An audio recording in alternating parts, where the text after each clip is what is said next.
They told us to give a disclaimer. The views expressed on this podcast are those of the podcasters, any guests, and do not reflect any of the management, owners, sponsorships, or employees of thereof. Pretty much, if you're soft, don't listen to this podcast. One thing I pride myself on is just being the same and trying to look out for my folks along the way. Like, even with all these, big things happening, like, you still mad humble, and you still, like, you have enough clout now where you could easily be like, I'm not fucking with this, I'm not fucking with that. Oh yeah, motherfuckers, it's on. Unrestricted Podcast listeners, thank you so much for clicking play. Because of you, those numbers are going up, up, and up. And as you know, the Patreon is alive and well. So if you want to help support this show, keep the lights on in the studio. It's not free. It's not free. So make sure you go on to patreon.com/DreRawka, hit subscribe, drop a donation. The smallest donation is just like show some love. $3. It's like $3. It's like 13 cents a day for a month. Well, I mean, skip the coffee for a day. Help support this show. Get to learn more about your community. Get to learn more about my community as well. And if you don't want to join the Patreon, I get it. It's hard out here. I got 3 kids. It's hard to feed all of them. If you want to do the free route, just share, like, comment, subscribe. Tell a friend to tell a friend about the show. It's free to show love. Now, today on the show, I am joined by a rising Utah fighter here in the fight scene, an amateur flyweight with a record of, and correct me if I'm wrong, I got this from Tabology, and I did this off of memory, 1-0 in kickboxing, 2-0 in mixed martial arts. Yes, sir. Debuted this year in May 2025. Welcome to the show, the pride of Park City, my man, Mr. Ruben Rivera. Oh, my bad. Wrong button. I appreciate you, bro. For real. I've been looking forward to this for a while. Oh man, I've been waiting. I am so happy to have you. I've been telling everybody about you. You are high on the prospect list of fighters here in Utah, and to find out that you took your first amateur mixed martial arts fight this year. Same with kickboxing. It's like, who the hell is this kid? Coming at it, not to be disrespectful, you're a grown-ass man. Yes, sir. But, you know what I mean? Like, who is Ruben Rivera, and where the fuck did you come from? It was just something I've always wanted to do, bro, I've been trying to get in this fight scene for a while. I've always been interested in it, and I feel like everything just happens at the right time, and it's perfect timing with the whole me finding a gym, jumping into it, and once I got going, I want to keep the foot on the gas. It's the best way to stay, keep my name out there. I think that's the reason why I'm making a name for myself, is because I'm trying to keep making a name for myself. I'm trying to take every opportunity I can, Got a little hiccup right now, but yeah, I'm going to still keep my foot on the gas for it. For the audio listeners, the hiccup he's talking about is his right hand is broke. You broke it in your last fight at FightCon for Fierce Fighting Championship 43 last Friday. So we are a week removed. Yep, 1 week out, actually 1 week out exact now, so sheesh. That's good. Are you, is it painful? Do you got cast surgery? What are we doing with this thing? So it's been pretty painful, I ain't gonna lie to you. The first few days they gave me some painkillers, but I don't really like taking those things too much, so I just, been trying to kind of keep the movement as minimal as I can, but sleeping's been a pain in the ass. Mm-hmm. Kind of getting it wrapped up, showering's been a pain in the ass, Everything's just kind of a little bit harder to do. The pain hasn't been too crazy. Yesterday it was bad, but yeah, it's just kind of day to day. We're taking it right now. Are you right-handed? Yeah, right-handed. Oh, so yeah, damn. I know, bro. That's the first thing. It was like, fuck, it's my dominant hand, and me, bro. I don't know if you can tell. I can't just stay still and not do anything. I always got to be doing something, and I've been going crazy, and it's only been a week. Yeah. So are you out of the gym? Are they not letting you in there? Yeah. Marco's like, nah. Yeah. Stay home. I'm gonna still go by there. Like I went and I popped in the other day, and it was cool as hell. I thought I was just gonna go in and say what's up real quick, and Marco was like, "Well, you ain't gonna kick it for a little bit?" I was like, "Shit, I'll kick it." Hell yeah, that's exactly what I wanted to hear. But I don't want to be interrupting, kind of intruding on like them teaching the classes and shit. But I'm gonna make sure I keep showing my face and popping in there. Good time to work on that left jab, huh? That's exactly what Coach MG said. She said we're gonna get strong, right? It's gonna get real sharp now, for real. So are you born and raised in Park City? So I was born in California, actually. Central California in Modesto. It's right there, small little town, like a couple hours away from San Fran. That's how I always tell people. But I moved out here when I was really young. Grew up in Salt Lake for a couple of years till I was like 8 years old, I think it was. And then we moved up to Park City. Okay. Yeah. And you moved up to Park City, born in California, raised in Utah pretty much since a young age. And at what point do you find combat sports? I want to say it's always been a part of my life for the most part. You see OG right there. He's the one who like put us up onto it at a really young age. You know, we were little kids, and like I said in the first podcast I did with MMA, it was him and a couple of my uncles and my cousins. They got into the whole boxing scene at a really young age when they first came out here, and ever since then, you know, we've always been influenced or like into like the boxing scene. MMA was always big for us. Watching UFC fights with my pops when I was really young. So, you know, it's always been a part of my life, I want to say, since I was a youngster. At what point did you go into a gym? To actually train just this past couple of years. Like, we'd always talk about it. And, like, a couple of my buddies a couple years ago, they competed for Fierce, actually. That's how I first, like, heard about the organization a while ago. So it was kind of cool. I went and saw my buddies compete in Price a couple of years ago. And then just this year, I was able to go out and compete in Price. So it was, like, a full circle moment. But yeah, probably just the past 2 years. That's how it's been. Is it one of those things where you're watching the fight and you're like, I can do that? Mm-hmm. Is that kind of what sparked it? Kind of what it is, but I've always, like, I don't know, I've had that fighter mentality. I've always been really competitive. Whatever it is, whatever it comes to, I always want to win. And, you know, fighting is one of those things that it's all on me. It's like, you know, if I want to win, I got to go there and, you know, put it all out there and do what I have to do. You know, you can't rely on other people. It is, like, don't get me wrong, it takes a village.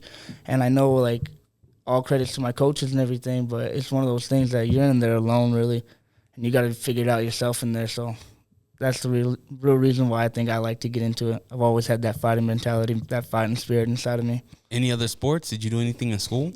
I was always doing sports. I grew up playing football most of my life since I was like 8 years old. I was the smallest little kid on the field, but shit, I played my heart out on the field. All heart. All that. I did wrestling a little bit in high school. Those are the only ones that I, like, competed in and did, like, for real. But besides that, I always played basketball with my friends and everything. I did the junior jazz as a little kid and, like, middle school and everything. So I was always trying to be athletic and just stay active as much as I can growing up. What were some of your influences growing up? Maybe not even for athletics, but just in general. That's tough. I think it switched up. One, definitely, like, right off the bat that comes to my mind is Pops, you know.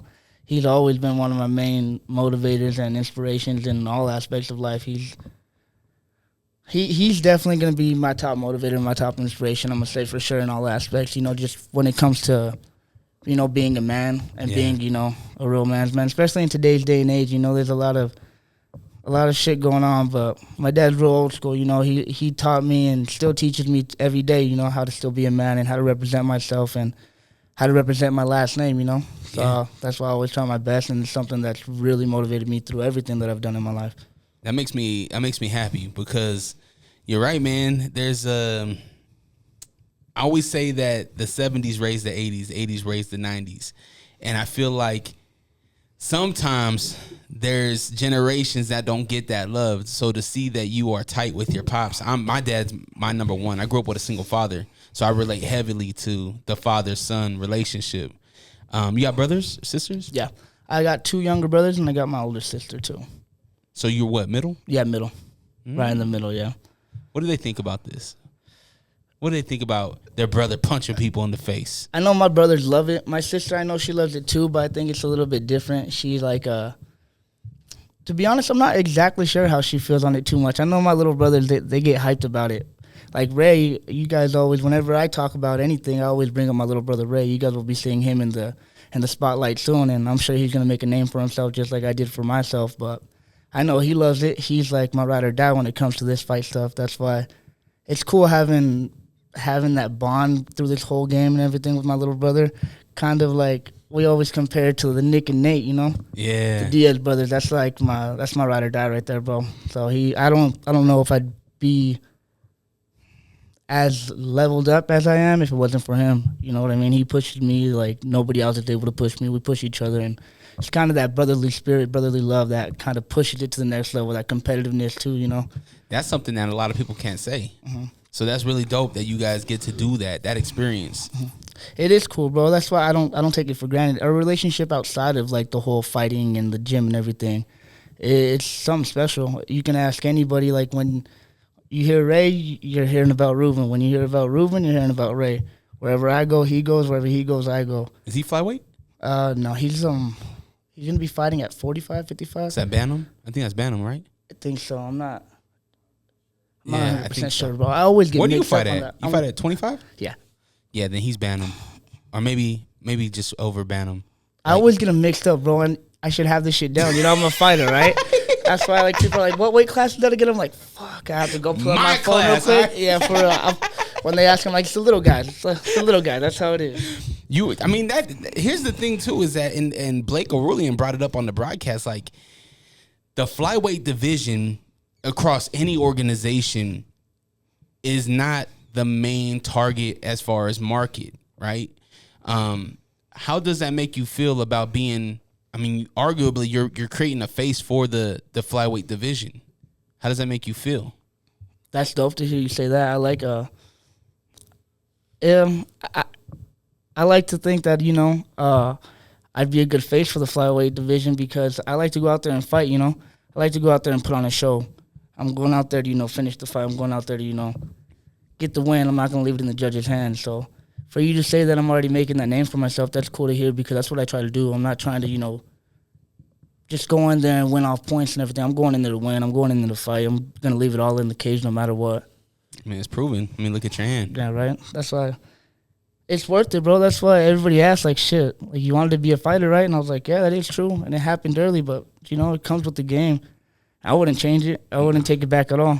I wouldn't, fuck. I'm glad I kept throwing it after the first round, too. It's like, fuck it, you know what I mean? It's like hamburger meat, I don't care. Yeah, right. At that point, it's like, we can't go back now, so fuck Facts. it. Yeah, what you gonna do? The fight that you had, the kickboxing fight, I think that was my true introduction to you. Because Marco, it was at the Masonic Temple kickboxing match. Marco was in your corner.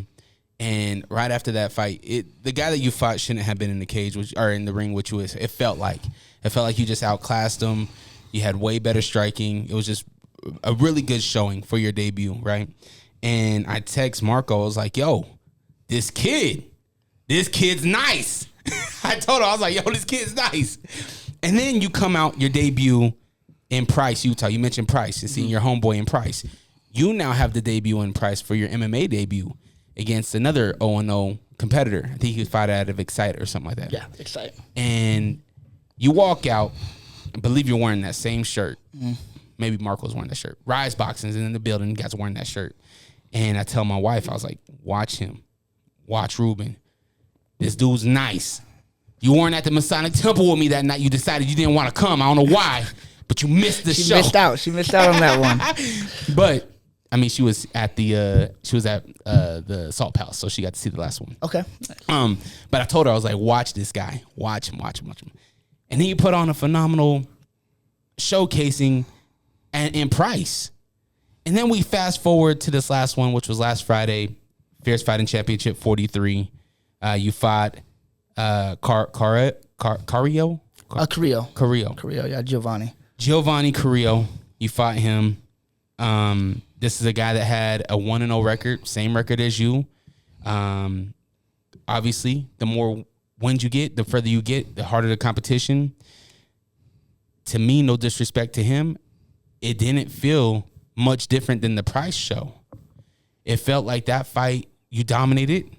And knowing that you broke your hand, you said what, the first round? First round, yep. Take me through that. Take me through this last fight. Take me through the fight camp. How did you feel when you got the name? Did you know of the name? Were you excited about the name?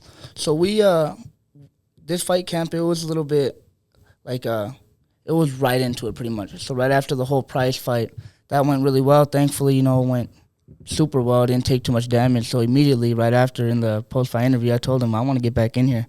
Marco already knew about the October card, so he told me October. I said, all right, you're my coach. October, let's get back in here. So pretty much right after that, we just kept the foot on the pedal. And one thing that I like to say about myself is there's not like these past couple, like I want to say the past year, there hasn't really been like a fight camp. I've just been training nonstop. So we've been ready. We stay ready. And that's why I think like also it helps with my confidence is, especially going into the Price one. I was a little hurt right before the fight. Not a lot of people know that, so I couldn't train just as much. So going into there, my nervousness and everything was a little bit, higher. You know, a lot of like doubts and questions were popping into my head. But this camp, I felt good, man. I was telling Marcos, I was telling my brother, I felt really, really good, really confident leading up to the whole camp. My weight was a little bit heavier. I didn't have to, you know, last fight I overcut the weight cut by a little bit too much. This one I felt like I did it perfect. I felt healthy. I felt full. And then just the whole leading up to it, I was focused. We were dialed in. It was nice to have, you know, David, Kim, and my boy Chris. You know, we were all in the same fight and, you know, feeding off each other's energy the whole couple of weeks leading up. It was good, bro. It keeps you locked in. We keep each other in check. And Marcos, he's a different animal, bro. Like, don't get me wrong, he's always fucking locked in and dialed in, but when people got fights coming up and, you know, there's, like, real time to lock in, he doesn't let you play around. He keeps you fucking focused and sharp all the way through, and it helped out a lot. So leading into the fight, going up, like, my confidence was high. The nervousness wasn't as much. It wasn't bothering me as much this fight, and I think it really showed with my performance. That's why I was able to go in there and stay composed. It helps knowing, you know, day in and day out. I train with some killers up there, bro. We train with some dogs. And I know no matter who I'm standing across from in that cage, they're not going to put me through something that, you know, I haven't gone through in the gym. So it helps a lot, bro, going in there and just believing in myself, you know, believing that I've been battle-tested and just being, you know, reassuring myself that I can do this shit, you know. Have you been battle-tested, though? Do you feel in your heart that you've fought somebody that has met your I don't even want to say your level, but your competitor? I mean, it's a fight. I get that, but when you say battle tested, as a viewer, and who am I? What do I know? I don't know shit. I'm just a guy that yells at the TV, right? But I look at a fight and I look at you almost choked him out, and I'm assuming that you would have choked him out if you didn't have your arm that was or your hand that was broke. Yeah, I like to think so. I think I would have put him out. Like, no disrespect to Giovanni, that dude, he's tough as nails, bro. And I also want to give him a shout out too, because back to what you were saying, like, did we have a name? We didn't know who we were going to fight until just a couple weeks leading up to it. And it's only because he accepted the fight on, like, a 2-week, 3-week notice. So man, salute to Giovanni. Yeah, salute to him. And, you know, if it wasn't for him, I wouldn't have gotten a chance to display my skills, to display, like, you know, what we've been working on. So shouts out to him. But, yeah, it was you're a humble guy. That's why I want to, like, I don't want to say, like, I don't want to say it overconfidently, you know what I mean? A fight is a fight, and anything could happen, but I know there's going to be tougher tests. Let me just put it that way. Gotcha. I'm not saying, like, oh, every fight's going to be a fucking walk in the park. Oh, no, I know I'm going to run into somebody just like Giovanni. Fuck it. Anybody else, I think I would have put him out in the first round. I would have put him out fucking in the second round, even with one hand, but that dude was tough as nails, bro. He kept coming after me. When I was hitting him with some shit, bro, I know. I watched it again. It came out. By the way, you can go download the Fierce app right now. Go watch his fight. It's up there. You can go check it out. Did you know the shot that broke your hand? Did you feel it immediately, or was it when you went to your corner? It was like when I went to the corner, because I remember feeling it a little bit. And it's weird to say, because when I hit the dude, like, when I watch it back, you can see me messing with my hand a little bit, so I can tell it was bothering me. I don't know. I can't find the exact punch, but right after the round, sorry about that, bro. You good? Right after the round ended, I was trying to clench my fist, like, just go like this, because I can tell it was bothering me. And I felt my knuckles, like, rolling in the middle of my hand. So I knew it. Like, right when I was doing that, I was like, oh, yeah, my hand's fucked. Oh, man. But I don't know, like, when exactly in the first round I broke it, because I kept throwing it. I was trying to think, too, because in the second round, I barely threw it. But the whole first round, I was throwing it with some power, too, trying to put him out. You were. Yeah, you were. So you don't feel it. It's broke, though. You tell your corner, yo, Marco, hey, MG, my hand's weird.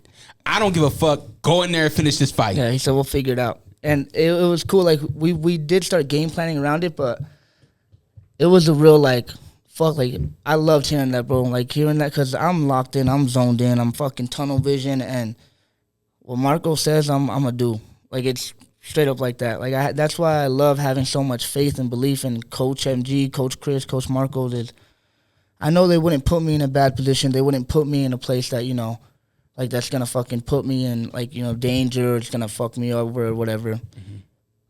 But he knows we can make it through it. Shit, he knows that I'm a dog. He knows I'll be able to tough it out. And that's why when he tells me, oh, fuck, we'll figure it out later. Yes, sir. All right, just tell me what we got to do then. And immediately he starts telling me, all right, we're going to start throwing the jab. I don't remember exactly what he says, but when I rewatch it back, you could tell him, he's telling me to just work my left, this and that. And same with MG. She's like, what hands hurt? just start game planning around it. We'll figure it out. Why was DMX the walkout song? That's DMX. You know what I mean? That's the dog right there, bro. It's just that's another thing. Back to my pops. I like to think I'm so culturally like up to game on a lot of stuff. Like when it comes to rap and music and having like that kind of culture and everything, shit. I'm up to game on it. And when I listen to DMX, it gives you that kind of that feeling, you know, that fucking pump. Especially Let Me Fly, that little build up. It's not many fucking better people to walk out to than DMX. He gets you in that mindset, you know. I wonder if there has been a study or like I don't know.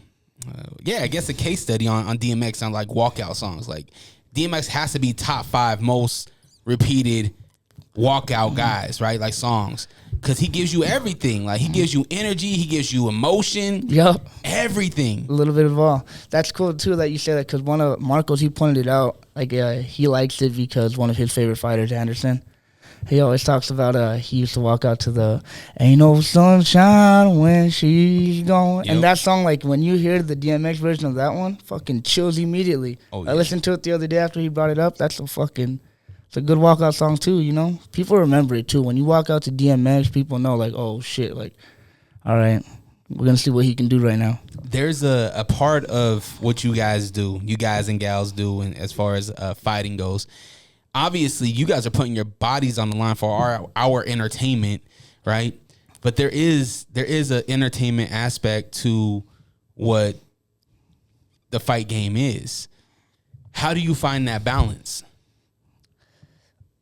To be honest, I don't think I've really like touched into that entertainment aspect too much.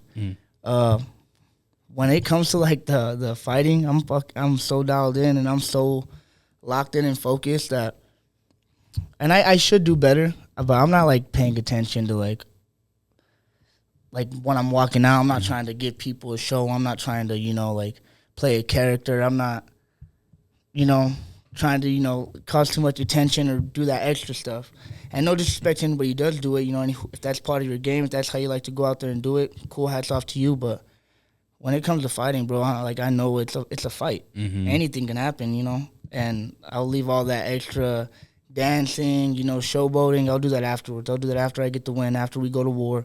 Then I'll dance around a little bit. Then I'll show a little bit more emotion. But leading up to the fight and during the fight, I'm laser focused on that. Mm. I want to jump back to your first kickboxing match. It was at the Masonic Temple. It was at Fierce. Why was kickboxing the first fight that you took? Why wasn't your debut with mixed martial arts? Coach Marcos likes for us to kind of get the experience. Experience is big with him. Whether it's a boxing fight, a jiu-jitsu tournament, it's just something to kind of get in front of the crowd and, get used to performing in front of people, because it is different. It's way different. Before the kickboxing fight, we did a jiu-jitsu tournament. And even that, the nerves are different. It was my first jiu-jitsu tournament. I want to say I felt like I was about to fight. Mm. Just never performing in front of people or never, being on that kind of stage, even if it's something small, you're not used to it. So when it came to, him asking, if I wanted to fight, is this something I want to do? I told him, yeah, hell yeah. And then it just happened that Fierce was going to do the kickboxing event, Muay Thai kickboxing, and we were going to do either I knew it was my first fight was going to be either boxing or something before MMA. Mm-hmm. So it was just cool that it was kickboxing, because I feel like that's a little bit closer to MMA than just regular boxing is. So as soon as I got that opportunity and he asked me about it, I said, hell yeah, let's do it. I'm so glad that Fierce implemented more Muay Thai kickboxing, and they bought a whole ring, so it has to happen now. Right now they got to use it. They got to put to use. So obviously we're out for a little bit, but do you want to get some more kickboxing or Muay Thai, or do you want to just MMA? Definitely. No, it's gonna. I want to stay active in all of it. If of course I want to stay. If I'm able to, I want to jump right back into MMA. Stay active on the MMA aspect. Maybe not right away, just to test the hand out. We'll take maybe a boxing or kickboxing fight, but yeah, my main focus is definitely on the MMA aspect. If I can't find a fight or it's not good matchups or whatever, then yeah, I'd love to keep doing the kickboxing or shit, even a Muay Thai fight. I'll get some elbows in there. You obviously you're so young in your career. I mean, all three of your fights came in 1 year, right? And for me as a spectator, I love when my favorite fighters are active, right? 3-4 times a year, I'm happy. You know, give me once a quarter. Hey, I know your body needs to recover. You know what I mean? But what has been the biggest challenge for you currently in this profession? I would say just kind of balancing out the whole, and this is like outside of the fight thing, but just balancing out work and life, you know? I mean, the gym and life, you know? Fucking, that's why this is kind of, I want to take it as a blessing in disguise, you know? It's just kind of, it slows everything down for me. Because before this, all I did was fucking work, sleep, train, work, sleep, train. And I'm not complaining. It's a blessing. I don't take it for granted. I love that I'm able to get up and go to work every day. But, fuck, you know, it takes a toll on your body waking up. I have to get up like at 4 or 5 in the morning, work 8-10-hour days, go try to take a nap, and then straight to training. And doing that for a consistent, like, couple of months, you know, it gets tiring and shit. So it was kind of hard trying to figure out, or not difficult, but that was my main like problem, is just trying to balance that out, making sure that I'm taking care of myself. And I like to help everybody out. So I'm too much of a good guy. I'm always trying to help out at work, but sometimes it bites me in the ass. You know, I'm running off just a couple hours of sleep, and I still got to go and train and still, you know, get ready for this fight. And I feel like I could have taken that, like, you know, or been a little bit more disciplined in that aspect, you know, going to sleep on time, making sure I'm eating, but so busy with work and everything like that, it just kind of gets lost in it. This is the hard part and the small portion of a fighter's life that I know. Having you guys and gals sit across from me, learning about your life, learning about the fighter's life, there is a juggling thing where, yes, you want to be all in, but at the same time, you got bills to pay. You know what I mean? So I get it. But I also, when I see a star, which I think you're a star, bro. I think, you're a good human. It always starts with, is this guy a good guy? You know what I mean? And I think you check that box. I think you are a good human. I've seen you in the gym. You train your ass off. You're supportive of your teammates. You show up, and you're good at fighting. You know what I mean? I appreciate you, bro. Thank you for saying that. I think all those things make a person a star. I think it makes a person somebody that will buy a ticket. Somebody on the street will buy a ticket to go see Ruben Rivera. You know what I mean? So I hope within the next year or so, there's a time where you can dedicate your whole life to this thing. You know? That's the goal, man. And I feel like I can make it happen. My mind, you know, everybody's mind's powerful, and I truly believe, you know, that I can do this shit. Like, I really can. I just got to stay focused and stay doing what I have been doing, you know, and just making sure that I'm listening to my coaches and just doing all the right things that we were just talking about. If I can dial it all in, I know I can be great at this.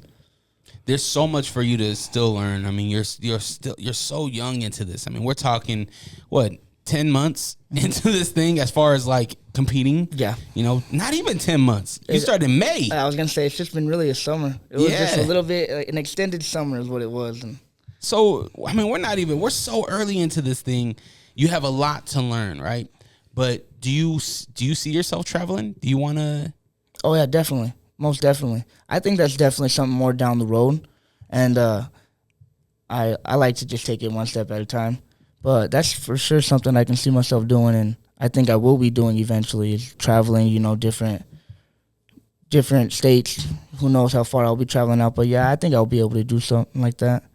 Especially if I stay, like, you know, I just stay active and I stay doing what it needs to be done, keep making a name for myself like I have been. I think it'll happen for sure. What was that first walk like? Oh, man, it was something else, bro. Like, it's nothing else that really gives you that feeling. And, like, Coach Marcos, he tells me all the time, like, instead of calling it nervousness, just it's excitement. It's what you tell yourself, you know. It's the same feeling. It's just, okay, I'm excited about this. That's all it is. And the excitement's it's real, bro. Like, it gives you a feeling like 1,000 thoughts are running through your mind. Or at least for me, 1,000 thoughts were trying to run through my mind, and you have to put that in check. Just focus on the fight and try to just focus on what the hell needs to be done, because if you don't get your thoughts in check, it's a scary game. It really is, because those thoughts are, well, like, you realize, well, I'm not sure if you realize it, but when I'm walking out, you know, I know all my family's there and everything, and I don't like to think about it. I'm like, fuck if I get dropped in front of my family? What if I get my ass beat? You know, like those kind of thoughts are still popping in. I'm like, fucking, those got to get out of your head right there. Are you sick of podcasts that just interview people with the same questions and gossiping nonsense? Are you tired of hearing about what's wrong with the world? Can you locate your nearest orphanage? Who cooked the Last Supper? R.I.P. Mr. Potato Head. Seppuku Harakiri. Where is Mavis Beacon? This is Hos. And this is host Beefy. Listen to the Beans and Rice podcast. Exclusively in Braille and all streaming platforms. Patent pending.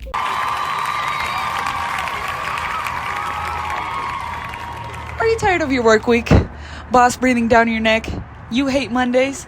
Well, come on down, get your corporate voucher, and come down to orientation. November 14th, 7:30 to 11 p.m. at Unique Eek, 1435 South State Street. Come on down. There's going to be food, music, all the vibes, okay? Come unwind, dress business casual, and have a good time. All right, we'll see you there. No pukesters helping me to the left, and no pukesters helping me to the right. Didn't need them then, don't need them now. You are the ex-champion Olympic. Now this is the way, Tony and David, that you do the figure 4 leg lock. Do you love wrestling? Do you believe that Stone Cold Steve Austin is the greatest entertainer of all time? Or maybe that Shawn Michaels is the sexiest man alive? Or did you have a thing for Sonny from the years of 1994 to 1996 like I did? Did you know Yokozuna isn't even Japanese? If you could count the number of dimples on Rikishi's ass, this podcast is for you. Follow us, the Figure 4 Podcast on Instagram, at Figure 4 Podcast. And check us out on YouTube. Do it. Tell your punk ass friends about us. Yeah. Let me put some things in perspective. He just glides over my family. No, you have a support system like I haven't seen before. Like, you have a lot of people in your corner, bro. I love that, bro. And that's one thing I can't talk about it enough is I think that's what makes another thing that gives me the confidence that I have and that allows me to perform like that is I think I have the best support system, bro. Like I wouldn't trade it for anything. All of my buddies, all of my family, the way that they're able to ride with me and let me know I'm not alone in this, it gives me a feeling that like I can never put it into words, you know. And I'm an emotional ass dude. If I keep talking about it, I'm gonna get too emotional about it. But my family and my support system means the most to me, bro. It's like, and the feeling that I get when I see them, that's why every time, if you pay attention after my fight, I'll make sure I walk over and I look at them. I'll give them a quick little flex and let them know, like, I see you guys, like, you're with me in there. We need a name for the Ruben Rivera section. You don't got a nickname yet, huh? Nobody's blessed you with a nickname? Not yet. We were talking about a nickname. We might pop out with one this next fight or upcoming soon. So if you paid attention to, like, the first fight when I walked out, it was dedicated to my uncle who recently passed away. And that's actually who I'm named after. It's my dad's best friend, like childhood best friend, somebody he grew up with. He's not even like my blood uncle, but that's my uncle. Yeah, of course. Like, that's like my uncle. And so everybody always calls him Ruben the Realist, and we might have to snag that one on, and, you know, I might just be Ruben the Realist, you know? That's why I try to keep it real, especially the way I fight. I like to fight. Like, I'm a real fighter, you know, and I want to prove that and show that. So it'd be a blessing. We might have to take that one over, but we'll see yet. Did he have a chance to see you fight? Fortunately, he didn't. He was battling a condition for his last couple of years of life and everything. But Gotcha.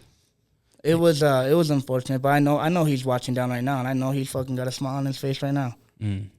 Is other than being in pain right now, I know you're in pain. I won't take too much more of your time. Oh no, bro. you're good, bro. This isn't bothering me. If anything, it's fucking starting to itch now. Now it's starting to itch and everything. The pain I can deal with, it's the itchiness. I'm like, fuck, man. Hey, don't go to the grocery store asking for ointment. They don't think something else. For real. Like, man, I'm itchy, man. For real. I need a cream. For real. I'm gonna be lying. There's gonna be a bunch of females down the hopping. I'm like, fuck, man. Speaking of which, are you on Love Lockdown? Is there somebody special in your life? Not at the moment, no. So you focused then? Focused, dialed in right now. All right. All locked in. I think that's another, like, blessing in disguise thing. You know, I can put all my focus in.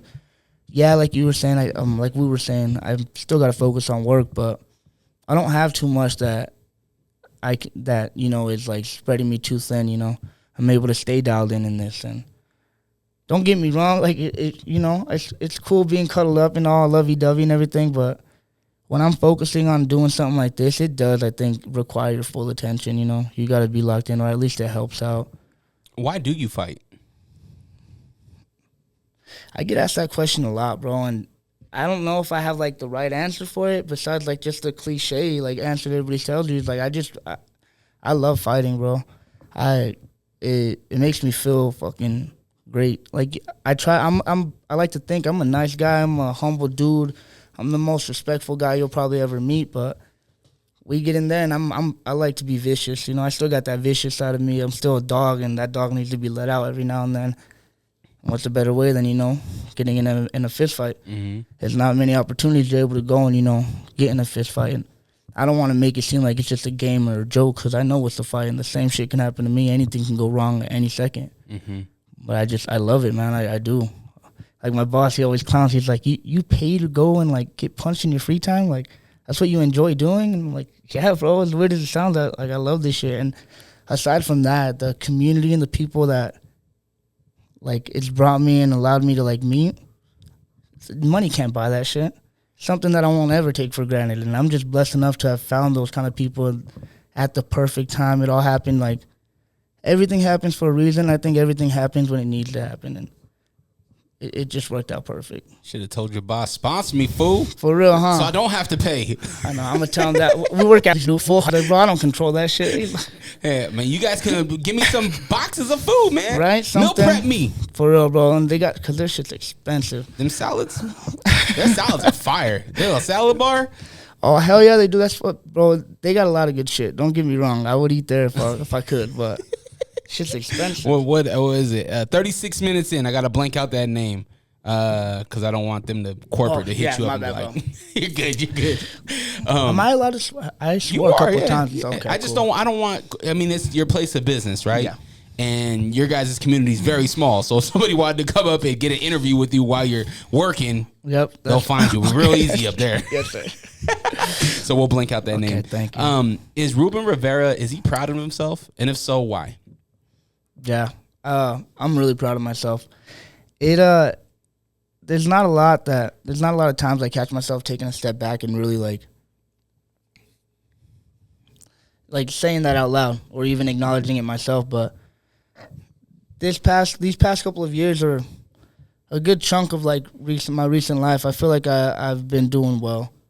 You guys see this, not like, you know, you guys see Ruben as, oh, okay, really nice guy, really respectful dude. He's got, like, I don't know, maybe he got his shit together, but it was a lot of growing up I had to do, bro. It was a lot of navigating through life and everything, figuring out shit. And thankfully, like, back to the support system, the people I had around me, they molded me into the man that I am today.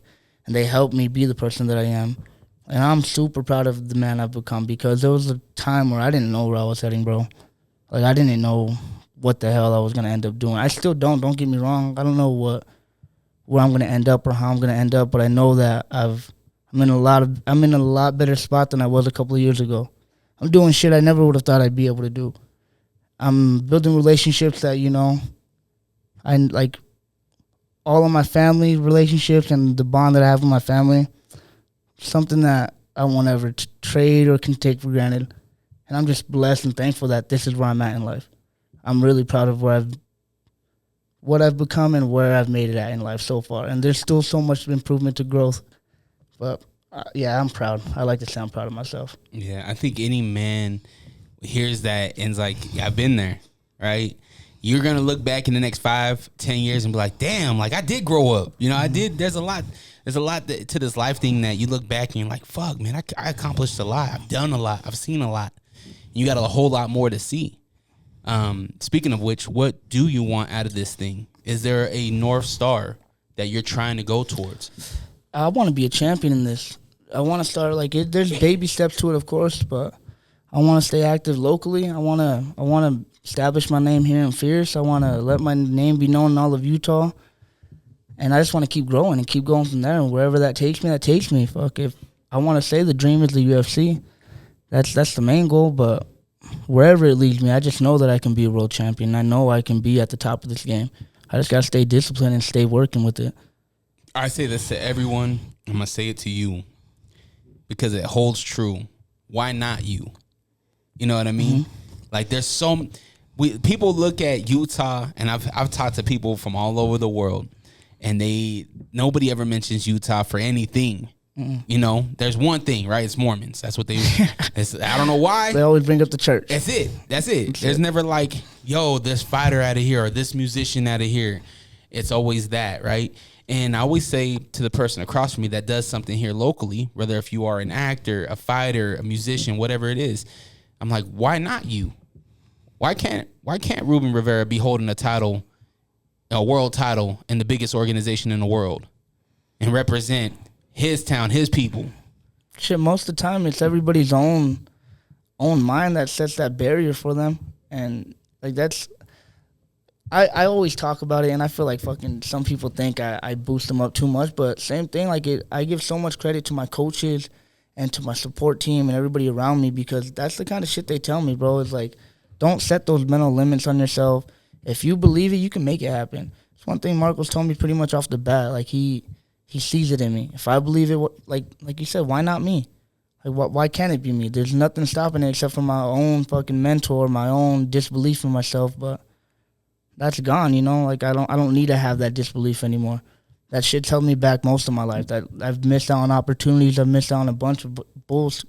Like, I almost called it bullshit, but different, like, you know, things in my life. But it's all just that little hesitation, that little like, oh, nah, it can't be me, or oh, nah, I won't be able to do that. Like, why not? Why can't it be me? Isn't that crazy about life though? Because the stuff that you're talking about, if you would have went those routes, would you be in the gym?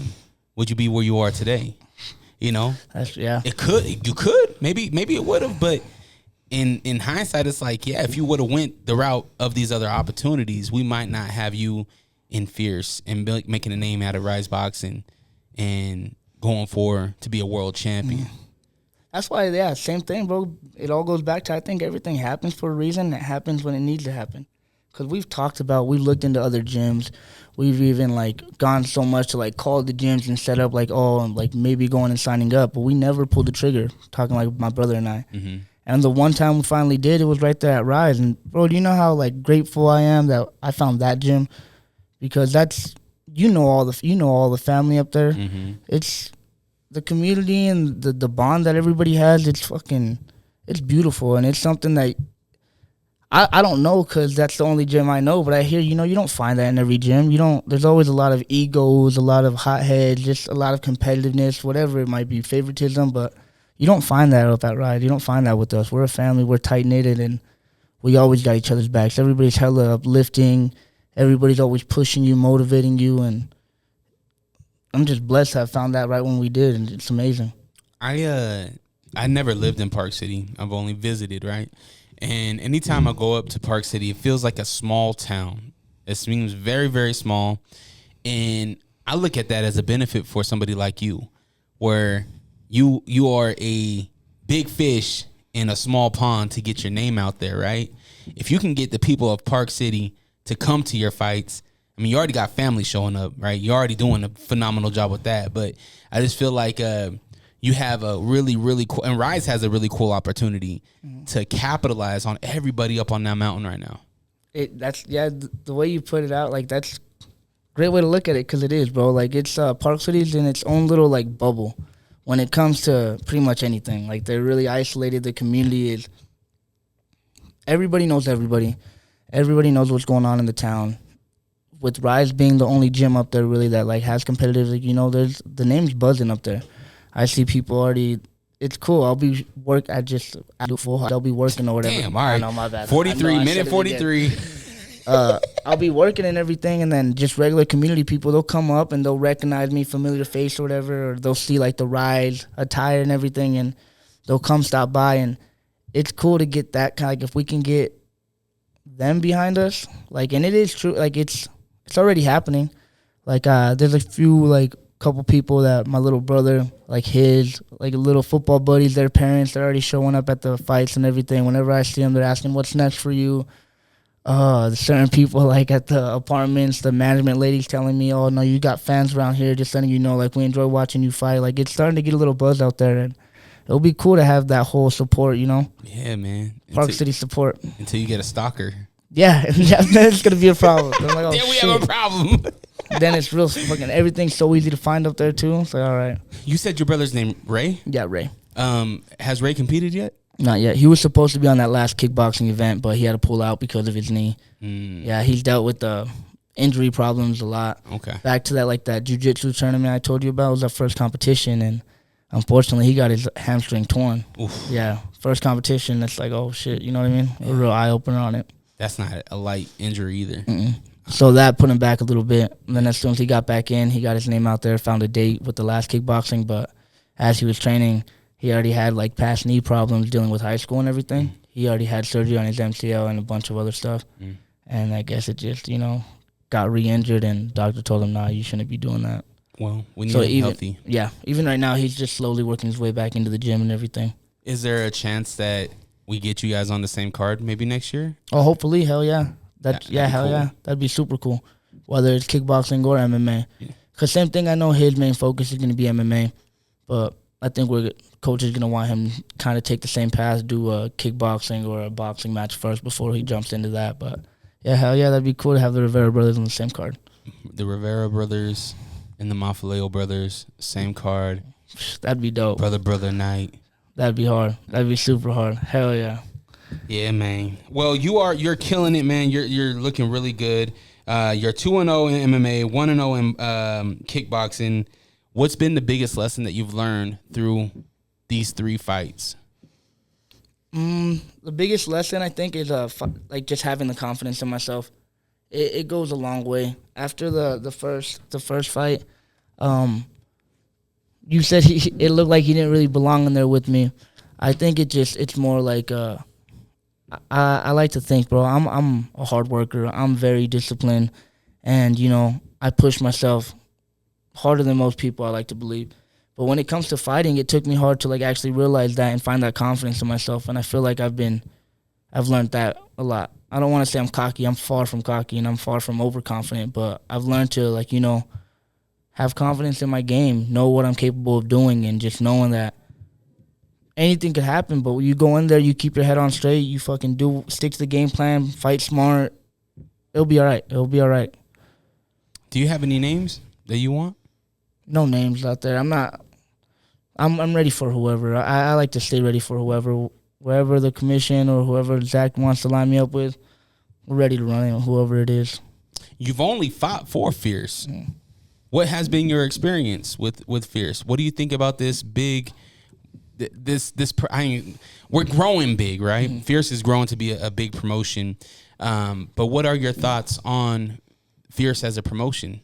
I love the promotion. I think it's super badass because, like I said, a couple years ago when I first heard about them, they were a little bit smaller, but it's cool to see that they just kept doing it all these years and they just keep getting bigger and bigger. The production, the whole setup, all the shows, it's real professional. I don't want to say that it wasn't before, but I don't remember how it used to be too much. But now you go to the shows, it's set up nice, the production's nice. All of the people, all the workers, I love it. That's why you see me. I'm always going out of my way to shake my hand, say what's up to them, because same as them. They're part of the community, and it's great. I love fucking going saying what's up to Zach. Zach's cool as hell. He's a promoter, and he runs his business, but you're able to go and just chop it up with him like he's one of the boys. Go have a cool conversation with him. He doesn't have to straight be business and everything. So that's what I like about it. It's a lot of good, genuine people. I'm trying to get him and Marco to fight. Yeah? That's what I was like, what the hell? It's crazy. He's like, I'm going to match it up. He's like, I'm going to line it up. I like to poke a little fun, if you will. Marco, I told him that Joe Haro can get him in BJJ. I saw that. I saw that on the last one. I paid for the Patreon and I listened to it and I was like, fuck, of course, I'm just poking the bear a little bit. He be talking shit. Marco's like, nah. He's like, no, he can't. He's like, you can line it up, you can set it up. He's like, but no, he can't. I was like, fuck him, Marco. No, because he started to think about it. He was like, hold up, this motherfucker really gonna test me? Yeah, he's gonna tell me. He's like, yeah, no. I was like, he's trying to be humble, but at the same time, he's like, fuck, we can run it. I told we were at the fights on Friday, and Joe Haro comes up to me and we're talking and whatever, and I'm like, man, you hear Nasir called you out, Nasir Davis, man, at a syndicate. I was like, man, he's talking shit, bro. And he's like, word? For real? I was like, yeah, man. He said he knock you out. Like, he's saying all this shit. He went straight into fighter mode. He was like, fuck, all right. It was like, word? I like Nasir. I'm like, nah, I'm just fucking You're with just stirring the pot. You're just like, all right, let's see if I can get this going. But to be honest with you, that is a fight that could happen. You know, Nasir, he's young, he's growing, and Joel's just a really, really good fighter, and yes. Joel has all the opportunity in the world to be the best, right? And when you got somebody that's, I don't even want to talk about levels, but when you got somebody that has more experience and somebody that's trying to gain that experience and get those names, eventually those two should meet. Line them up, yeah, that's true. So especially that last fight Joel had, it was fucking.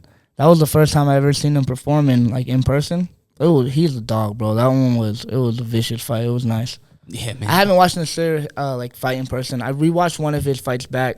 He's clean as hell too. His striking's really clean.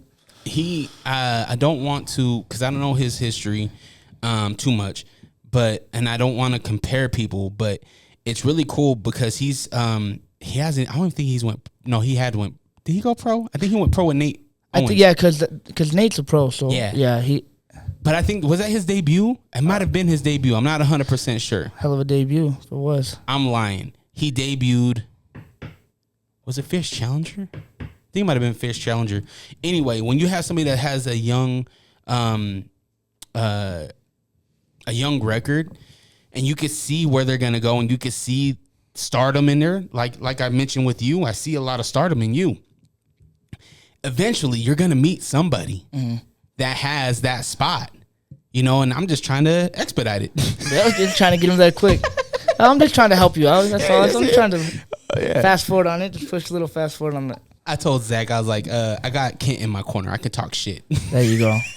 Fuck, yeah. You have him in your corner. Yeah, not a lot of people are going to say much. I guarantee that. Oh, Kent was acting a fool on Friday. Oh, bro, I fucking saw his post. I didn't realize that my dad, he was talking about it. He's like, yeah, I was wondering why he was walking around with his chest out and everything. I was like, yeah, waiting for somebody to say something. I text Kent. I'm like, I'm working. My wife was like, Kent's on one. I was like, I text Kent. I was like, you need a Snickers? He's acting up. Like, you're acting a little different, bro. I text. I said, you need a Snickers? I sent over some gummy bears. Fuck. See, you're a nice guy. To calm down a little bit. Yeah, I got to calm down the family. You know what I mean? Yeah. We got to chill out a little bit. I didn't see much of it, but I saw his post afterwards, and I started laughing. I was like, fuck, bro, Kent. Did you watch the rest of the fights on Friday? Yeah, I did. I stayed up until I just watched the Davids, and then I took off after that. We had to get to the hospital, but I watched a couple of them. We missed the Josiah one, and I think that's the only one, actually, because I remember seeing Julian. And you missed co-main and main? Yeah, co-main and main, yes. Because the Mike Jones was the main. That's why, yeah, Mike Jones announced, no, I didn't see that one either. What was your thoughts on Chris? Chris and Nate Ayers. That's what they expected him to do. We expected him to do. Kind of like how the fight planning was. We're working around that. It's a fight. I'm not one to speak on anybody or any competition that's outside of what I got going on. But one thing I would say about that is it is a little frustrating seeing on it, because when I was training with Chris and when you train with somebody like that, Chris is gonna go out there and he's out there to go put on a show. Like, he's out there to go and get the win. He's out there for the kill. And, it's a fight game. Grappling's part of it. That's something you got to deal with. But I just feel like, I don't want to say this without, saying it too, like, oh, this dude just being an asshole about it. But, I don't know. I feel like Chris, he deserved a little bit more of a fight, Either not just on the ground game, but if you're going to be on the ground, work him a little bit more. Give him something to work with instead of just kind of holding him down, kind of hugging him. That's just my point of view, my opinion on it. Don't mean shit to them or anybody, I know that, but that's how I felt about it. When he's going in there and he's been preparing for war, Chris he's one of the baddest dudes I've ever seen, especially in this fight game. He's really good. Yeah, so I know he was in there expecting a war. A fight's a fight, you can't. That's his game plan. We got to figure it out on our end. But I can see how frustrating it is, Am I tripping, or is his shorts Toronto Raptors? Are they the Toronto Raptors jersey? I don't know. I don't think so. They got the colors of it, but I haven't asked him yet. But those are some badass shorts. Yeah. They've told me multiple times, like, oh, yeah, Chris got some clean-ass shorts. He might have the best in the game. Mm-hmm. Like, I look at those. I'm thinking the Vince Carter, like, 2001 Toronto got Raptors that vintage, like the vintage color wave on it. I know exactly what you're talking about. Maybe I'm I'm tripping. gonna have to ask him now because that's a good comparison right there. Watch him be like, nah, I'm a Lakers fan. Motherfucker. Switch it up real quick. But yeah, bro, hats off to Chris, man. That dude, how's he feeling? I mean, there's no damage, right? Because they pretty much just hugged, right? Yeah. Hey, you said it too. It's all right. Hey, if I'm in Nate's corner, I'm saying, yo, then get me off you, fool. That's exactly. That's why make me stand up, fool. That's why it is. It is a fight game. We got to figure it out. But fuck, if somebody's gonna sit on me and lay on me for 3 rounds like that, at least fucking be my girl. Yeah, throw some punches, make me work. Go for a finish. Try to Nobody's gonna give a damn what I gotta say anyway. So fuck it, whatever. Shouts out to Chris, man. That dude's a dog. But he's not injured, right? Nah, so we should see him soon. Yeah, he took a little cut on his eyebrow. I'm not sure if that's just from like the grappling or if he caught a strike right there that kind of reopened it up, but nothing bad. Yeah, I seen him before the fight. I was like, man, you ready? Have fun. He's like, yeah, let's go. I'm ready to have fun. That's one dude that when I talk about I'm trying to find my confidence, this and that. The way he's confident in himself and the way that he walks in there, not cocky, confidently, is fuck. That's, he's a killer. You know that he's in there ready for whatever. But yeah, I can't wait to see him back in there. I know. I forgot who got performance of the night. It might have been Simpson. I'm not 100% sure who it was, but I felt like there was an asterisk with your name next to it because I feel like your performance that night was really impressive. Do stats matter to you? As in how many strikes are thrown, landed, or any of the statistics that you get on next to your name. Do those stats matter, or is it all just wins and losses that matter to you? I think wins and losses. That's all that really matters to me. It's important for me to go in there and fight at a high intensity, fight at a high volume. So I want to always see my strikes high. I want to see it fucking depends on how the game plan is. I want to see that I'm shooting takedowns. I want to see me doing a little bit of it all, but I don't think I'm focused on stats too much. You can't elbow in amateur, huh? No, sir. There was a moment in the fight where you get turned around and I thought you were going to throw a backspinning elbow, and I was like, I don't think they can in MMA. Shit, I think if we were able to do elbows, it would have been different, I think, for sure. I think I would have put him out of there a little bit quicker. There was a lot of opportunity, especially watching it back. You can sneak elbows in there quick, and those are dangerous. I'm looking over at Zach Partridge, and he just said, wow. Got the tap. Drake Anderton headed home with some hardware. She was smiling while she was smashing her. Did I see Hannah Silva motion that she wanted a belt? Micaiah August, debut successful. What a win for the prize fighter. Amazing. How about that, huh? Let's go! Yeah, it seemed like you were just a tick faster. In this last fight, and I was watching your fight back because they put it on the Fierce app, and there's a moment again where you get turned around, and I'm like, why didn't he throw it? And then I was thinking, oh shit, it's an Emmy fight, so it makes sense. Mm-hmm. You mentioned that you were at the Maverick Center. What you watched Marco, obviously. Yes, sir. What is your feeling seeing your coaches fight? Oh, bro, that was a crazy feeling. My voice was gone for 2 days afterwards. It's crazy because you see him in there and you know what he's capable of. He's the baddest motherfucker I think that's fucking to walk to in this fight game. He's the baddest motherfucker I know, especially when it comes to striking. Everybody knows Marco's got that striking top level. So to see him in there, bro, and to actually be able to be in person and see him perform in person, because I've watched when he performed his last fight and everything. I streamed it and stuff, but being in person is a different. My anxiety was fucking going through the chest. My heart was pumping through the chest.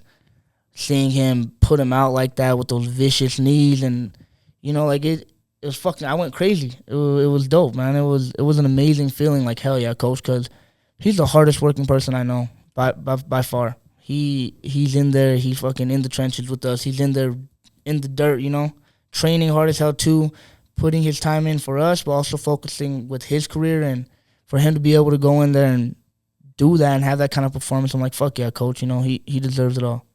Yeah, you know his nickname, right? That's Sniper. That's why they call him the Sniper, bro. That's why He's precise with the strikes, bro. It's deadly. Those elbows, that knees, you got to be careful wherever it comes from. You know his other nickname, right? What's his other nickname? Chris Brown.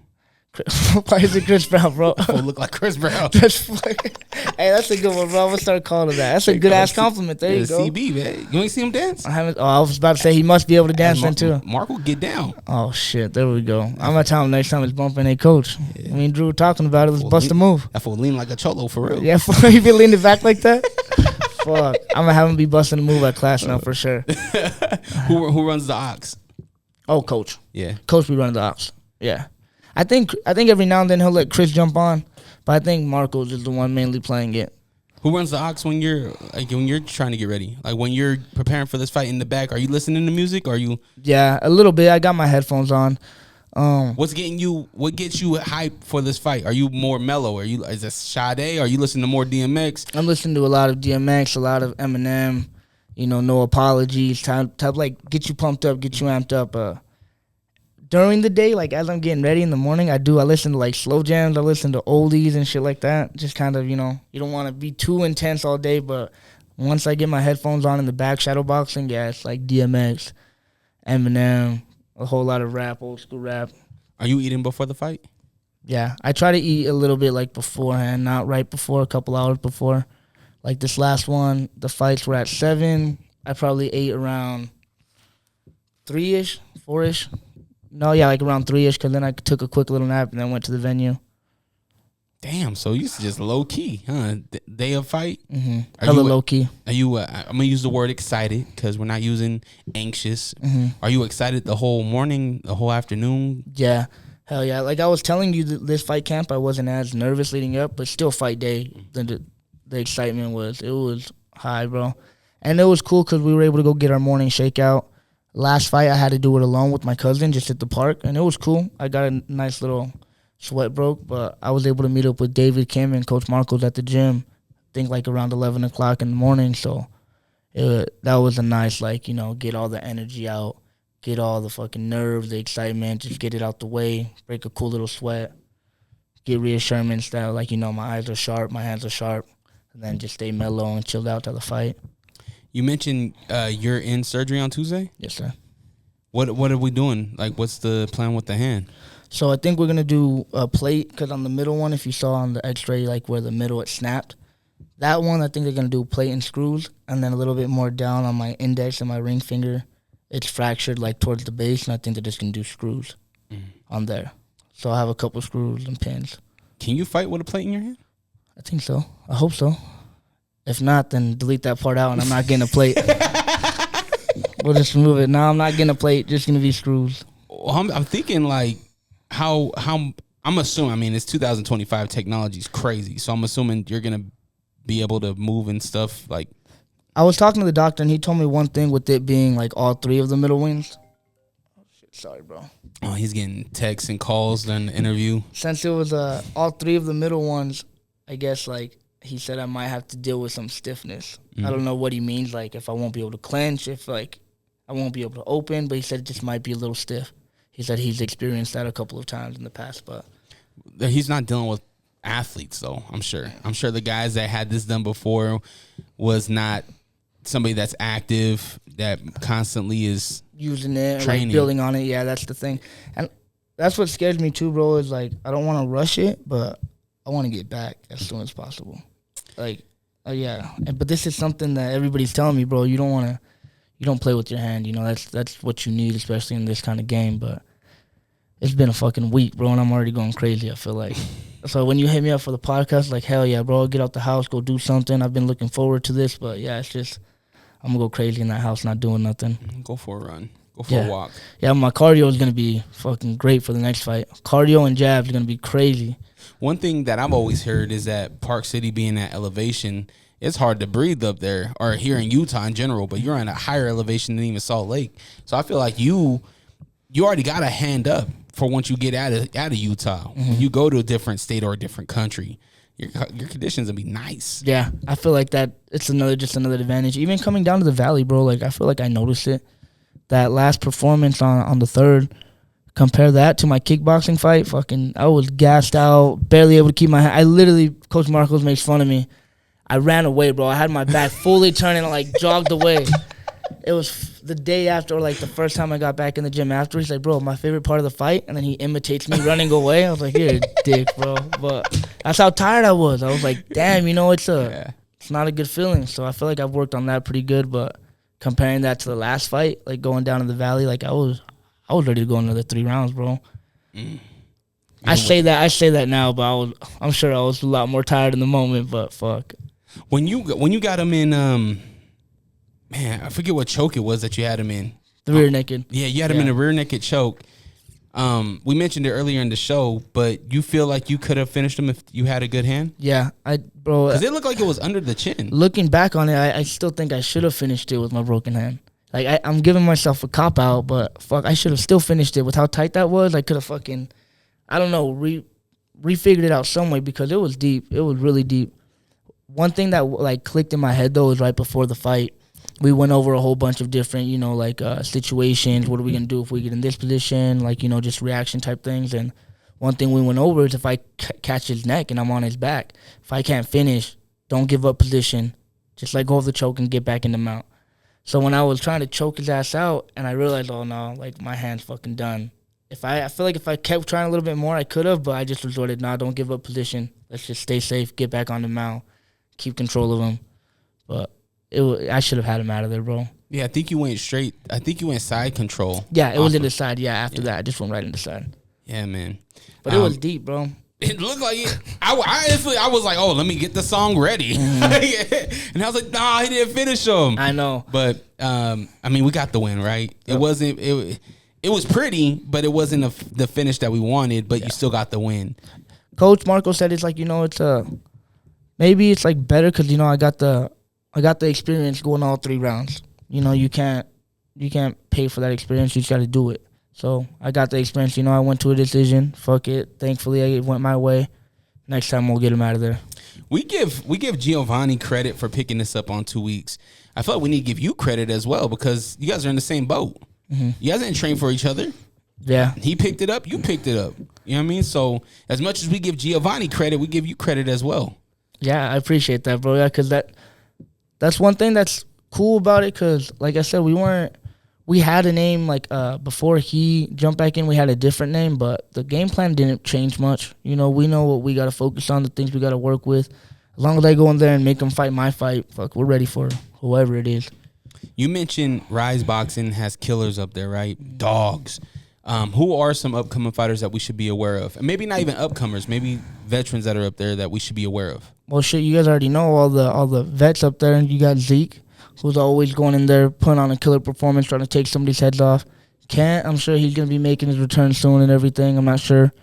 Marco, obviously, he's fucking boss man, and he's still out there waiting for his next opportunity. Last performance on the last kickboxing event they had, you saw my boy Aton go out there for his first time, and he fucking just showed you guys, bro, like, he's just one of the many fucking killers up there. He looked like he's been seasoned multiple fights, and he looked great. Jesus, he's fucking just as active as me, more active actually. He's trying to get on every card back to back to back to back. Doesn't matter if it's Muay Thai or MMA. Mm-hmm. He feel like he's made a good name for himself too. Oh yeah, he's being active, right? Mm-hmm. We forget the people that's not there. If you're not in front of us, you're gonna be forgotten about. Yep. Jesus is one of those guys that's in there, whether if it's MMA or kickboxing, Muay Thai, whatever it is, he's active. Mm-hmm. And a lot of people don't see it, but the amount of work that kid has put in and how disciplined he's been in the gym, it's fucking hats off to him, bro. Everybody who's in that gym knows it. He's one of the hardest workers in there, and he's been consistent for a while now. You see it, bro. If you saw how he used to look when I first met him compared to how he looks now, it's a completely different person. And it's cool. It's cool seeing that, especially in the young life like that, bro. You know what I mean? So it's awesome because he's going to have a crazy future in front of him. But besides him, Is he younger than you? Yeah. Damn. He's 19. What? Yeah. Sheesh. He might be 20, actually. He might, but he's only 19 or 20. Can't even have a beer with us. Yeah, I know. That's cool. That's what I'm saying. He got in there quick. Yeah, he got in there quick. But yeah, so that, and then my brother, he keeps running into these little hiccups, but I know when it's time for him to shine, he'll shine like he needs to. Hell yeah. So I'm excited for that. I want to make sure I'm not missing anybody. Dang, you say Ray. I'm a pro wrestling fan. So instantly go to Penta and Ray Phoenix. I don't know if you know who those guys are. They call them the Lucha Brothers. Okay. And Penta's like, sorry, I'm a nerd when it comes to wrestling. So it's all good, so bro. When That's you how it say you is. and your brother, I mean, you can't say Ray. I'm like Ray Phoenix. It's like his goes to the brother. Yeah, exactly. Sorry. Nah, you're all good, bro. Ray's killing it. And then who else? I think that's it for right now. What about on the everybody. boxing side? On the boxing I know side, there's solely some boxers up there too. so we got a lot of youngsters too. Like, of course, I'm gonna start forgetting their names right now. We got Kevin, who he's been competing. We just had him fight also at the Mountain Myrtle. He competed in it. He's an upcomer. I know he's focused on boxing a lot. He gives me some good quality sparring rounds and everything. Fuck, I can't think of their names now. I'm gonna draw. Would you blank. want to box? Yeah, hell yeah. I like all of it, bro. I really do. It is a different sport. It's different, completely different, in its own ways. But yeah, I'd love to take a boxing match, multiple boxing matches. Like I said, just to kind of stay relevant, or not stay relevant, stay active, stay competing. But I think that's only if I can't get an MMA fight or something. It's not like I wouldn't want to put off an MMA fight to go take a boxing fight. But I know you're super early into your career. But where do you see yourself in the next 2 to 3 years? I see myself being a champion. That's the goal right now. I want to be a champion in this division. And after that, soon, just depending on how quick this goes and how quick I'm able to get in there and keep, doing what I need to do. Turn pro, maybe just keep building a name for myself. It just, like I said, that's all just down the line kind of. I like to take it step by step, but that's my plan. That's what I want to do in this and what I know I'm capable of doing. What would you say to anybody that wants to do what you're doing and start a fight career? Do it now. Start now. The longer you wait, the more you're gonna regret, waiting. Like all those years I talked about, we need to join. If I would have just did it, I'm sure it would have helped out tremendous. But same thing, who knows? I wouldn't have found this gym. I probably would have been somewhere else, and maybe it didn't work out as it is right now. But I tell everybody, if you're thinking about starting, start now. It's never too early to start. The more experience you have, the more time you have in this, the more reps you have. That's the main thing. Coach Marcos, he preaches that. The only difference between my level and a professional fighter's level is just the reps, just the time they put in. That's the only difference. They started where I started, maybe a little bit earlier, maybe a little bit later, but all it is just the time that they've put in. I would like to see you document this journey more. I've thought about it. I've always thought about, wanting to do something like that, but they're just, I don't know. Who knows what's going to happen with this? I don't want to start documenting it like, this is going to be my road to the UFC, and then fucking injuries happen, this happens, life happens. Well, I think that's the purpose of documenting it, right? Like, you talked about Jesus' transformation. Mm-hmm. What if we would have seen the beginning? Yeah, that's you know what I mean? True, yeah. Like, it's inspiring to see somebody. We don't see the doubts that you have in your mind. We don't see I know mentally it has to be hard knowing that you're going to be out for 6 months. Mm-hmm. These are challenges that people face in their own life. A lot of what you go through, the common man and woman goes through. So I think to see no pun intended, but see the rise of Ruben Rivera would be dope. Yeah, I think so too. When you put it that way, yeah, because you're right. There's a lot of trials and tribulations that, everybody goes through. People got to deal with work bullshit. People got to deal with injuries. It's just part of it. But I guess, yeah, it'd be pretty cool. Yeah. Being able to document, how I'm able to navigate through it, how I'm able to push through it. Because I see those documentaries, I've watched, all the UFC documentaries and stuff like that about people's career. And it is cool seeing the behind the scenes and what's really going on in their mind or how they're going to handle certain situations. There's so much that you have told us in an hour that literally can be a whole series. Your relationship with your pops. I want to see what riding in the car from PC down here to North Salt Lake was like with you and your pops. Oh. The banter you guys have. It's you missed the man. exit, man. What the? Yeah. It's always like that. That's why my dad's he's my best friend, man. Yeah. You're right. Speaking on that can be a whole 2-series episode on it, but I don't know, just something to think about. You have a ton of support, so I know somebody out there in the Ruben Rivera universe is gonna be like, man, I could hold a camera.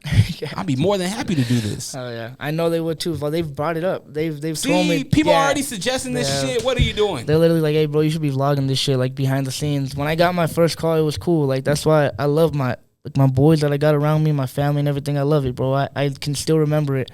I don't even know if they remember it, but when I first got like the call, like even just for the kickboxing match, I got the call or the text. One of my boys, he pulled out his phone and just started recording it. And he's like, bro, this is like a big moment. Like, this is your first fucking fight. I don't even know if he remembers that, but I remember he pulled out the phone, and it was when I was reading the message to, like, all my boys were over at the house, and everybody's all pumped up and shit. So, yeah, they brought up the idea and everything, but that reminded me. I need to ask for that video. That was a cool-ass moment. Yeah, see? You got to, I know you have a lot of these moments, you know? Mm-hmm. Like, as much as we're riding a high right now, the Rivera high right now, this is something to where we also need to understand that there's some moments that are challenging. And I just think that when you look at going from amateur to professional, you want to live off this thing, right? So I think now's the time to document everything, get a nice, you already got a good following, but make your following great. You know, reach outside of your universe, pull some other people into your universe. You do that, you're able to get sponsors easy. You're able to get people to give you money easy. Then you're able to quit your 9 to 5. Then you're able to live off this thing. That's the dream, bro. You have to put in the work now, and you got 6 months ish to do this thing. So I think right now is the perfect time to at least plan and execute. Because by the time you and Marco MG decide to pull the trigger and move to professional, and now you're able to get the monies, you have the people. Mm-hmm. You get the people, you get everything else. Because businesses, promotions, they all run off of what can you bring? Yep. What can you do for us? Can you fill seats? Can you help people come to our business? If the answer is yes, well, then here's $1,500 for your next fight. Yeah, that's the best way to look at it. That's how I need to be looking at this kind of thing. That's another thing. Like, I think it kind of bites me in my ass is I'm so tunnel vision and I'm so focused on like what's in front of me or what I need to do is that I don't look far enough into like planning that kind of thing. You don't need to. Your friends are already telling you. That's you already said it. My friends have been telling me to do this. Yeah. So now what I think now, since you're the epicenter of this thing, right? You're able to give your friends opportunities. Mm-hmm. You might have a friend that's a graphic designer. Do you have a logo? No. Boom. You have a friend that maybe is good at Photoshop. Boom. It gives them an opportunity to create something. You have a friend that likes to write or does really good on social media. Cool. You can start to do social media posts. You know what I mean? You give people opportunities. That's funny. You build a team. Yeah, everything you pretty much brought up it's been talked about. Like just recently, my brother, I never even thought about a logo. My brother told me, hey, bro, would you be mad if I made you a logo? I was like, no, fucking go ahead. Yes. So do it. That'd be cool. Yeah, because that needs to be on a T-shirt, right? Mm-hmm. That needs to be when you're doing pop-up appearances, and these are all things that fighters, for some reason, I don't know if it's because it's not the UFC or it's not LFA or PFL or whatever, but I feel like fighters and fight teams need to look at themselves as if we're watching the guys like the McGregors, like the Anderson Silvas and Chamas and all these guys. Mm-hmm. Like, you're that here. You're that for the Western region. You're not just Utah, bro. You're gonna be starting to take regional fights. That's true. That's the plan. Yeah. No, that's happening. As long as you got fight in you, it's gonna happen. So I stress it because you have all the opportunity right now, and you mentioned God set you down for a reason. Yeah. It might be to plan out some things with your team and create a nice team. Create a team where you know this is what I need. This is what you need to execute. That's what it'd be a great opportunity, like you said. When's a better time than now? Fuck. So just you got my brain rolling now because it's been talks, there's been things like even the last fight. I wanted to do a T-shirt. I wanted to reach out to some sponsors, and I've talked to like Chris told me he'll help me out with how to reach out to sponsors and talk to it. That's another thing, bro. It's like I got such a great support system and everybody around me. Like I don't have to go through it alone. I don't have to figure it out alone. I've had people who have been through it themselves or kind of have tips to kind of navigate through that kind of whole business aspect of it. And I feel like I need to prioritize that a little bit more Instead of just letting it happen, I need to try to make it happen. Make it happen, bro. Like, take the bull by the horns. Talk with Pops. Figure out what you guys need, what you guys want, and send out the back call. Send out the back call. Yo, hold up the sign, homies, this is what I need. Family, this is what I'm looking for. I want to create this. 2020, we're planning for 26 now. Yep. This is the plan for 2026. This is how we're going to end 2026, going into 2027. Fuck yeah. That's how I need to start switching my brain just a little bit. Switching like that. It's not fight camp to fight camp. When you have an opponent, yes, worry on your opponent, but your team, when you build a really nice team that you can trust and that you feel confident in, you're going to be able, everything's going to fall into place, and you're not going to have to worry about that. Makes it a little bit less stressful, you know. Like you said, less things I got to worry about when I got fucking such a strong team. Mm-hmm. Yeah. That's something I got to figure out for real. The toughest thing, I think, is delegating. The toughest thing is to take, for me, I don't know if you're like this, but I'm when I'm creating something, that's why you see me setting up my own cameras, doing all my own graphics, doing all my own edits. It's all me. Everything you see on my social media, it's all me. And so it's hard to delegate. It's hard to be like, you take care of this, you know, because you want things done in a... You want control of your own shit, you know what I mean? You want it done a certain way, how you have your own vision and everything. Yeah, that makes a lot of sense. Well, this and is I your definitely, baby. I definitely have a problem with that. And not even that, like, it's just, like I said, I don't think, like, outside the box enough. I'm too micro, like, focused on certain things, and I gotta, you know, just open up a little bit. Hit up, bro. Hey, what's up with that logo? Yeah, for real, huh? Where we at with the logo? That's what I'm gonna have to do. Start reaching out to everybody. The double R. I don't know. That's funny. I don't know. Yeah, look, he got it tatted right there. Yeah, see. And my brother's got it tatted too for the because my dad, me, my brother, and both of my brothers were RR. So they got the Rolls Ray, Royce Ruben, and Romeo. Ray, Ruben, and Romeo. Yep. See. So I'm sure. Yeah, I'm sure we're gonna incorporate that somewhere. I got to get mine soon. He's already got his, and then my brother's got his. So I got to get mine. Oh, you tatted up? What you got? I got my mom's name right here. Ah. I know I got to get Pop's name next. I'm going to get it right here on the other bicep. He pointed it out, too, one time we were talking about it. And every picture, my mom loves it because in all my fight pictures, when I'm flexing, you see Mom's name right there. Dad's like, what the hell? Where's my name at? I ain't going to get no credit? But now I got you, Pops. I got lie.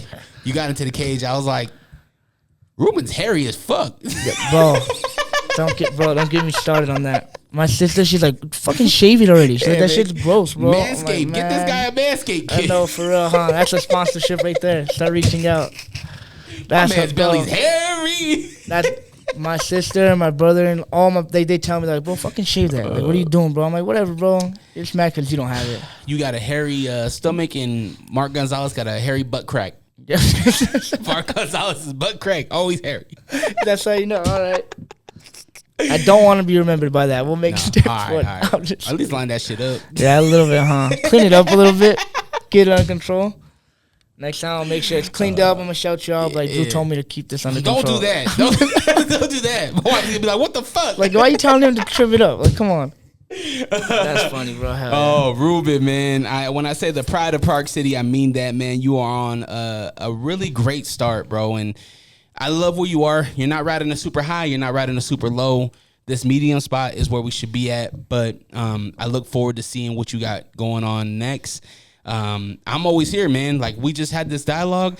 If you need help putting any of this stuff together, I'm not a genius or anything, but I can help where I can help. Hell yeah, just bro. let me know. Look what you got set up, bro. That's why I tell you, like, that's why I was really looking forward to this. I've been following you, and I've been watching your interviews, and I see your setup, and I see your hustle, bro. And it's not all just, you know, look, why you have it set up like this. Like, I would definitely reach out for tips and everything. Like, you got it going for you right now, bro. And that's why I really appreciate you having me up on here. Like, it's a blessing to be able to do this. Thank you. Open door policy. Anytime you need to come up, want to come up, you're more than welcome. We can do it with another fighter. We can do it with another whoever. You're a music guy. I mean, we have a rap artist. Come on. Who on the music scene? I know you got to have some local friends out here making music. Nah, bro, none of them. Oh, actually, no. I'll shout out my cousin. My cousin Soul. He makes music down here in the valley. He's been up and coming. He's been out for a while, but he hasn't got his pop yet. But he's hard, bro. He spits a lot of good stuff. I'll send you some of his stuff and everything. Maybe you can bring him up on the show. You said Soul? Soul, yeah. It's gonna be no, not Solicito. So it's gonna be SOEL. Oh, okay. Soul, yeah. Okay, there's another Solicito out here. A little bit different, yeah. Okay. Not sure what kind of music Solicito has, but it might be a little bit different. Okay. Yeah, link me to Yeah, shouts out to my primo for real. That would be cool if you can get him up on here and everything. Is he working though? Yeah, he's working. He stays working. That's one thing, is he's always on top of his music, trying to put out music videos. I think he had just a couple songs recently dropped and everything, so he stays on it. You haven't been asked to be in a video yet? Nah, not yet. Well, no, he's asked me to come out and help him out with the shows and everything, but I'm a pretty shy guy, bro. So going up on stage and doing all that, I'm like, I'll leave it to him. I told him I'll walk out to one of his songs. Just gotta trim it up a little bit. And hell yeah, I'll walk out to a song. Yeah. Anything to support the family. It's gotta be good though. Yeah. Oh, he's got some bangers. That's why. Can't be no heartbreak. That's the other thing is I'm super honest with him too. He's super honest with me. Yeah. So I'll tell him I ain't gonna walk out to no bullshit. You better make sure it's bumping. He's like, well, why didn't you choke homeboy out? But yeah, then he's gonna be like, if that's the case, finish him next time. For real, huh? Can't even finish him. Oh, my head. Hey, no, that's literally what it's gonna be. He's like, bro, don't tell me about my music. Finish him next time, bro. That's hilarious, bro. Hell yeah. How are you closing out this year? What's the plans? Do you got holiday plans? You and the family gonna stay in home? I'm not sure. We don't have anything planned out yet, but we're always together whenever those kind of. I'm not gonna lie, we suck at planning. It will be the weekend before, the week before, fucking even the day before. Hey, we wouldn't get together. Whose house are we gonna get together at? But I know I'll be with the fam. And who's cooking? Probably Pops or my uncle. Yeah. Yeah, my uncle and my Pops, they be getting down in the kitchen. My mom, she's good at making the sides, macaroni salad and everything, but Pops and my uncle, they got all the entrees and everything. What about you? What do you do? I'll make the glaze for the ham. I looked up a dope-ass recipe, and that's what I do every year. I'll make the glaze for the ham. So it's I not contribute. the packet, right? You're taking the drippings. Nah, I'm doing the brown sugar. Okay. You got to put some orange juice in there, a little bit of honey. Okay. Get it going. If you overcook it, though, you'll ruin Thanksgiving. That's what I did a couple years ago. And you ruined Thanksgiving? My uncle says I did. I overcooked the glaze and spilt all over the stove, burnt up everything. So what's your uncle's name? Javier. Javier, man. Salute to Javi, man. Yeah. Keeping it real. Oh yeah, he always keeps it real. Straight up, for real. He's the realest. That's why another thing about back to my pops and uncle. Yeah. I'm all trying to clean up, and he's like, "Thanks, Ruben, you ruined Thanksgiving in front of everybody too." And I'm like, "That's fucked up. Oh, that's fucked up." Was this before you started fighting? Yeah. This was last year. Yeah. It was good. Dio, say it now. Say it now. For real.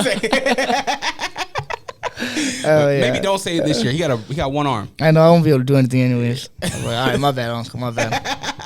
That's dope, man. Well, I'm super excited to see what 2026 has for you. What do you want to turn professional? Maybe 26, 27, or I don't want to jump the gun and put a timeline on that.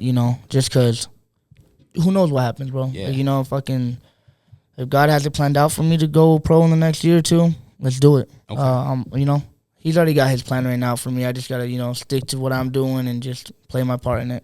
Gotcha. If it's meant to happen, it'll happen within the next few years. If not, we'll just stay trekking along. Where can somebody follow you and help support you on this journey? On Instagram, it's just Ruben.Rivera14, and then on Facebook, it's Ruben Rivera. Those are gonna be the socials that I use the most. Make sure you go give them a follow. Riseboxing.com. If you, they have a really great class if you're just wanting to get in shape and maybe you don't even want to fight. They got great classes up there. MG does a really great job of working with her students. So definitely go check. And the kids class, there's a kids class up there as well. Other kids class and everything. We even got on some days a Parkinson's class. We got classes for everybody up there. That's why. It's amazing. Even if you're not just a fighter, come stop by, bro. You'll love the community there. Everybody's so open arms and so loving. They take care of each other up there. Regardless if you want to go just get a good workout in, if you want to learn how to throw some punches, we got the girls' self-defense and everything, Come stop by. Have you asked Coach MG to teach you how to tag yet? Teach me? Oh, no, not yet. Bro, she gets down. I remember when I first found out that she was an artist like that, I was like, what the fuck? She'll beat you up and then throw some badass taggings down. It's like, that's crazy. Yeah, MG, she's a multi-talented person. So salute to her. Salute to Rise Boxing. Make sure you give Ruben a follow. Help support him on his journey. And if you want to be a part of this group over here, patreon.com/DreRawka. Help that way. But the best way to support, like, share, comment, subscribe. Anybody you want to shout out before we wrap it up? Just shout out to the whole team, all the Rice family, Coach Marcos, Coach Chris, Coach MG, all of my teammates that push me day in and day out. I'm sure I mentioned them fucking 10 times during this interview, but my family, Pops, Mom Dukes, my brothers, my sisters, and all my boys, back home, I can't thank them enough, and I'll never be able to thank them enough for the way that they support me and help motivate me. So big shouts out to them. The amount of reshares that I got on Instagram was crazy. I hit up every single one. Thank you for resharing. Of course, it's my family. Like, man, Ruben all day. Like, you have a lot of support, so I'm glad that you feel the love. Hell yeah. All the people who support me, come support the brother too. Like you said, all it takes is like, comment, and share. Hit that follow button. It doesn't take nothing but 5 seconds. Boom, you're 5 seconds away from having a vlog done. Right. Ruben's almost there. Hell yeah. Well, you already know what the deal is. Protect your light. Always protect your light. Have the day you deserve. We're out. Peace.